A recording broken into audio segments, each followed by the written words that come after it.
શું મિત્રો તમે જાણો છો 22મી માર્ચ 2026ના રોજ આપણે વિશ્વ પૃથ્વી જળ દિવસ ઉજવવા જઈ રહ્યા છીએ. પૃથ્વી જળ દિવસ ઉજવવાની સૌપ્રથમ શરૂઆત આપણા ત્યાં ઈસવીસન 1993ની અંદર કરવામાં આવી હતી. મિત્રો, આ જે જળ છે એ આપણા જીવનનો એક અમૂલ્ય ભાગ છે.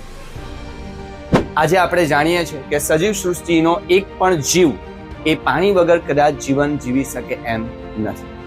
આજે અમૂલ્ય ભેટ જે આપણને કુદરત તરફથી મળી છે, આ અમૂલ્ય ભેટને જીવનભર સાચવી રાખવી એ આપણી એક નૈતિક ફરજ બની પડે છે. આ નૈતિક ફરજ એટલા માટે કારણ કે આપણી પાસે જીવવાનો જે મૂળ આધાર પાણી છે, એના જે સ્ત્રોત છે અને એનો જે જથ્થો છે એ આપણી પાસે માત્ર ને માત્ર પર્યાપ્ત માત્રામાં જ જોવા મળે છે. તો આ જે જળ છે એ જે જીવન છે, આપણે જોયું છે ઘણી બધી જગ્યાએ આપણે આ સ્લોગન સાંભળ્યા છે કે જળ એ જ જીવન.